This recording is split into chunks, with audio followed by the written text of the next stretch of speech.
All right, guys, welcome back to another episode of the Dental Marketing Secrets Podcast. I'm your host, Mark Thackeray. We're on episode 136, Find the Kink. Where is your marketing getting stuck? So this is a very common scenario that I run across. Introduced to a new client, they've been running new practice, for example. They might have been running meta campaign, meta ads for the last several months. They've spent, let's say, $5,000. And they're not getting the numbers that they would, a number of new patients that they hoped they would. And as a result, they tell me, well, meta ads don't work. They're no longer viable. And that is common.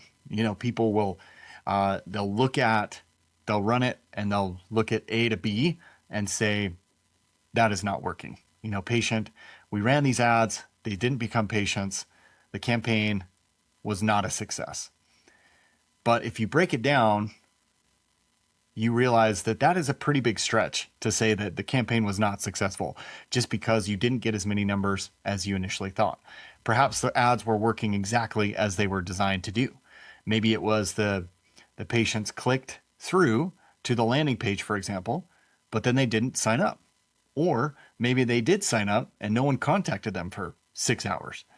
Or maybe they were called, maybe the team called the patient, didn't get a hold of them, left a voicemail, and never tried ever again. Or maybe they scheduled and just didn't show. Or maybe they came in and didn't accept treatment. You see all these different potential scenarios, these different outcomes, and you start to realize that you can't be too quick to judge the success of a campaign just on those initial results. So instead of asking, did that campaign work? A better question might be, where did that campaign break? Or where is that kink in that campaign? I do a lot of gardening outside. Well, I don't say a lot, but I'm getting to become a better gardener. I'm getting more interested in it, I should say. And, drag the hose. I've got some different grow boxes and I'm going to build this little watering system, but I need the hose to plug into it, and then it waters the boxes based on where the plants are, right? But sometimes, I'll be moving the hose and the flow is just not working, right? It's just not what it should be, despite the fact that the nozzle is open, the valve is open. It's just not getting the flow, the desired flow that I should. And I'll look through the line and see, oh, that's why there's a kink in the hose. That's where all that pressure is building up and it's preventing all that water from going through, right? And the same thing happens in your marketing campaigns all the time. In fact, I put together let me share this screen. So if you're just listening to this, hop on YouTube and check this out. It's a nice, helpful graphic to show that, hey, instead of just looking at A to B, like we oftentimes want to, we say, hey, we put these ads out, but we only got X amount of patients. Think A to Z. Where you're looking at, okay, well, it's really, the journey isn't just they see the ad and all of a sudden become a new patient, right? It's more like this down below where we have an ad, we have, they see the ad, they click on the ad, they go to the landing page, then they might fill out the form or possibly pick up the phone and call, and then the team reaches out, there's a conversation, then there's an appointment, and then they show up or don't show up. Then there's a consultation. Then there's a treatment plan. They start treatment. Then they follow up and referrals. I mean, you see all these potential, meetings or conversations, or these are all different areas that could create a kink in your campaign, in that flow for that patient, right? So the ad could be doing wonderfully of generating clicks. And so you're getting, let's say you're getting, hundreds of people to your landing page. They're viewing that. They've obviously shown some interest in the content that you're presenting, in the messaging, enough to click through to the landing page. And maybe there's a decent enough people that are filling out the form. So there's a match there in what you're offering. And now it's trying to figure out why aren't these people, more people that are inquiring, why aren't they getting to this appointment? Are we not responding quickly enough? Are we not responding more than one time? Are we not responding in more than one way? For example, it could mean that, hey, just because they called, we could call them back. And if they don't answer, we leave a voicemail. Great. But are we also trying a text message? Are we also trying an email? Right? And can we follow up multiple times? Not to the point where you're bombarding people, but you also need to realize that these are people that expressed interest, and that interest will wane over time.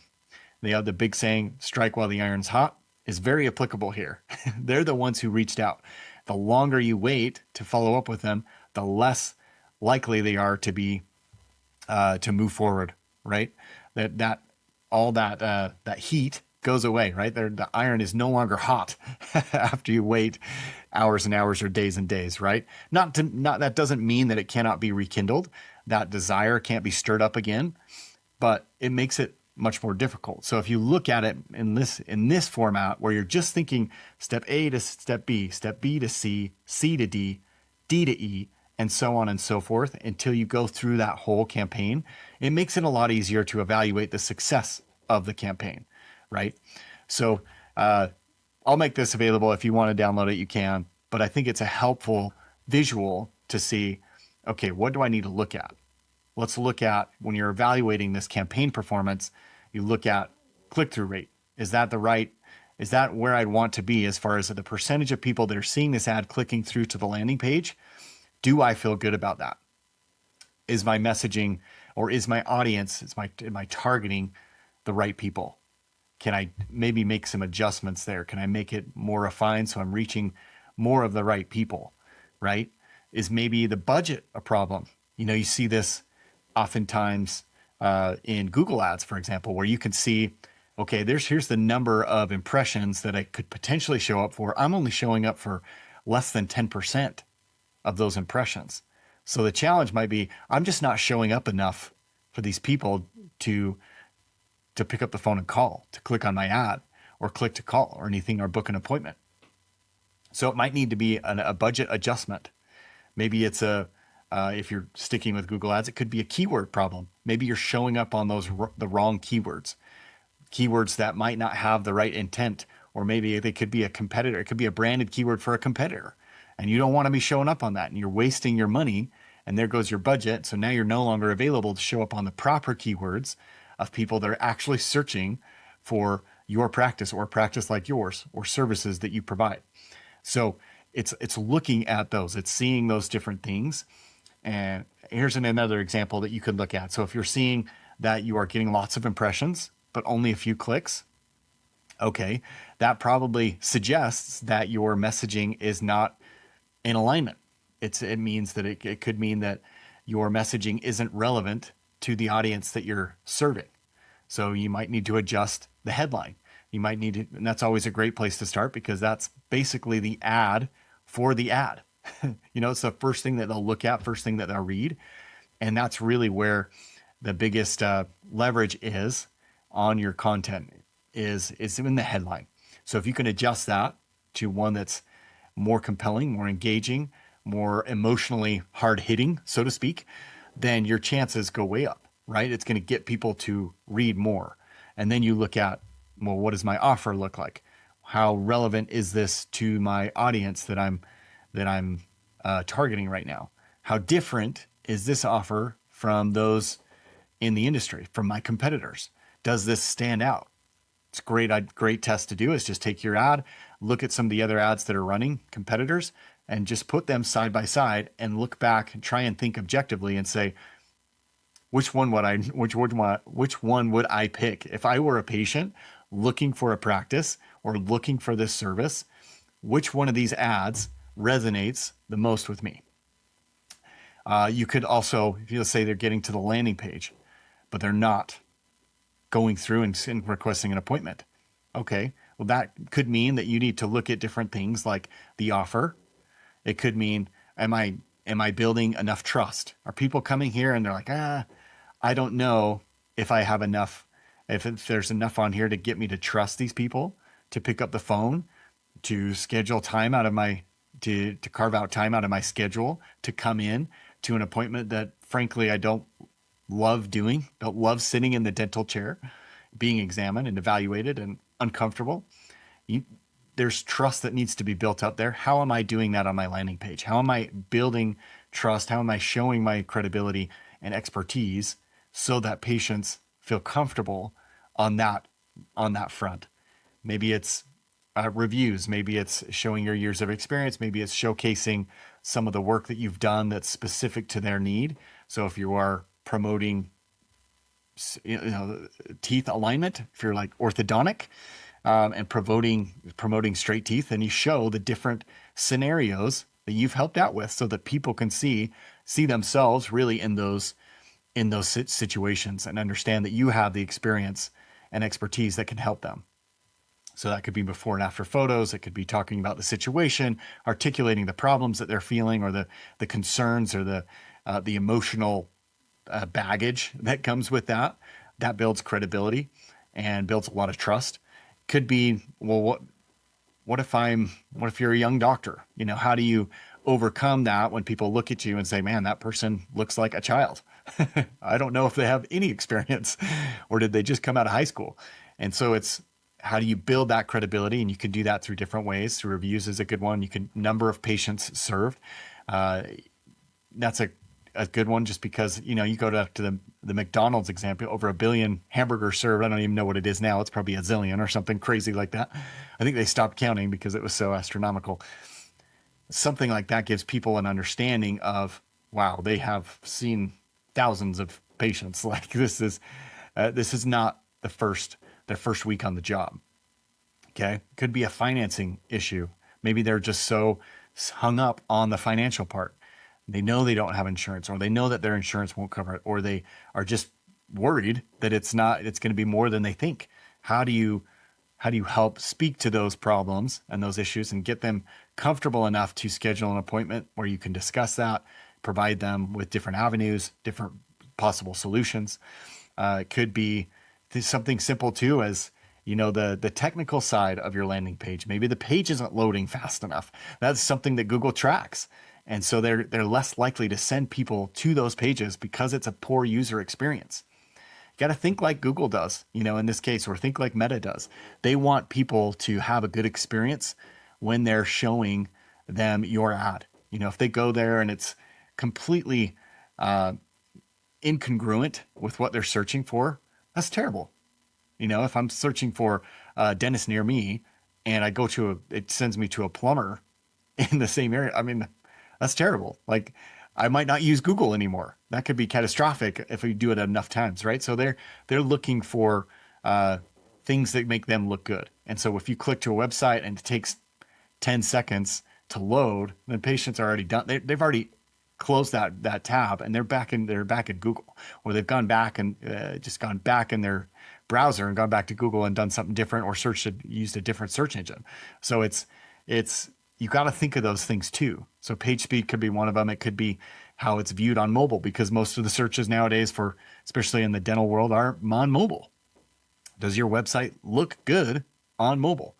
Does that landing page show up well on mobile? So these are all things, when you get to that landing page step, are you looking at those things? Okay. And then the next one, like we talked about, if I were to pull this back up, so it is kind of nice. Let's see. Go. You've got landing page. Now you've got inquiry. They've submitted a form. They've possibly called or left a message. Now it's on to, how can I help them feel comfortable to make it easy for them to have that conversation? And that's where, like I mentioned before, it's nice to give them more avenues than just a phone call. Send them a text message. Send them an email. Sometimes they might be at work, and it might be easier for them to respond to an email than a phone call, because it's simple, it's quick, they have a history. Some people like that. They prefer that because now they can go back and refer back to it. I love that. I love emails because of that reason. It leaves a track record that's easy to navigate. I can filter out by content, by message, by sender, things like that. And that is my preferred method of contact. Text they get lost. I get a zillion of them already. I don't need another one necessarily. I'm okay with emails. Phone calls are even worse. Like it's so disruptive that I just generally don't do it, So you got to give them multiple options and make it easy for them. Oftentimes I'll consult with patient or with clients on that process and making it easier with them. And we just start one question at a time, so especially text messages, you don't want to send them 4 or 5 questions in the same paragraph, in the same text that goes out to them. Just make it easy for them. Oh, thank you so much. Thanks, Janice, for reaching out. What day works best for you? Something like that. Or if you haven't heard from them in a while, just a simple, hey, Janice, I know you reached out about this. Are you still interested in booking an appointment? ? Or maybe not even, that's what it would be better is, are you still interested in having your teeth examined? Knowing that your teeth are okay, or getting your teeth cleaned. So what's the outcome? So associate with that, the outcome, and then just leave it hanging. Like you want to leave that question out there because we have a natural tendency to want to close that loop and answer the question. So that's a simple one. It's very direct and it's very powerful if they're not responding. Okay. So those are some different ideas on to get them to move from that inquiry stage to actually show up for the appointment.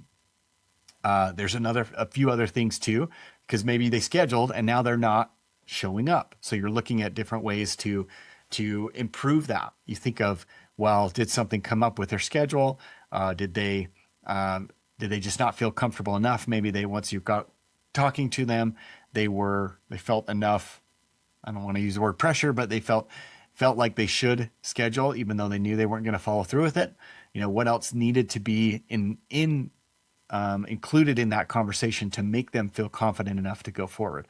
So this is just the process to look at so that you can evaluate those campaigns and make sure that they are effective. It's not just that A to B mentality. It's looking at that whole hose, that if we go back to our analogy, looking at the hose, is it flowing like it should? If it's not, you find those kinks and then you break those down and think, okay, how do I remove that pressure there so that that water flows freely through that point to the next point? Okay. That's the real science behind this. Right. And it just takes time and effort, and that's one thing that we really try to do with our clients, really, and we do quite well, is just looking at those different friction points or those kinks in the hose and smoothing those out. Yeah, and it takes time. It does take time. I would love to just start a campaign and have it flowing all the time, just like you would on a hose, where you look at it and you straighten it out. So there's no kinks, no obstructions, and it just is flowing out there with tons of pressure. But the reality is there are always kinks. You have to assume that there will be kinks, and then you go one by one to smooth those out in sequential order. So try not to test too many things at once. You want to really try and isolate that. So just changing, for example, let's just change, if you're working on the ad, trying to get a better click-through rate, can we just change the headline? Can we just change the offer? Can we just change the graphic?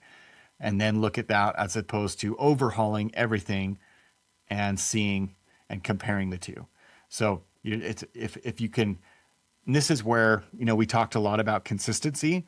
I've talked a lot about that. I had an episode recently on that. This is where this really comes in, is your ability to consistently look at the numbers, consistently test, and then consistently make corrections. Over time, you're going to see these massive jumps, this exponential growth. That's where that comes from. That hockey stick style growth, it comes from this principle. So if you're able to do that, you're going to see massive gains overall. So that's really the big lesson here, is looking at your campaign as if it's this multi-step process, because it is. It's this A to Z process rather than A to B.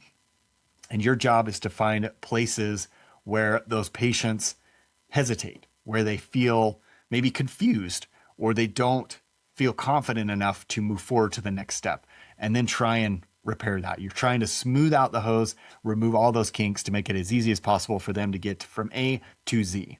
Do that again and again, and you're going to see success inevitably. It's proven, which is so cool.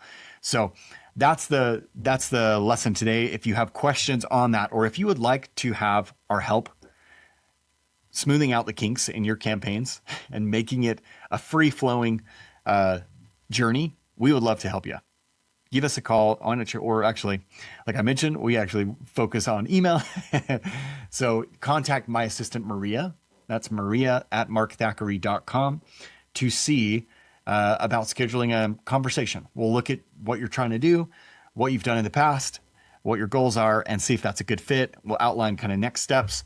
And if that feels good, then we can move forward, and we'd love to start working with you. So maria@markthackeray.com. That would be great. And if you have questions again on this, just you're trying to do it yourself, then love to hear from you. Yeah, just let us know, and we'd be happy to answer those as we have time. So again, thanks for joining us today. We'll talk to you guys next week.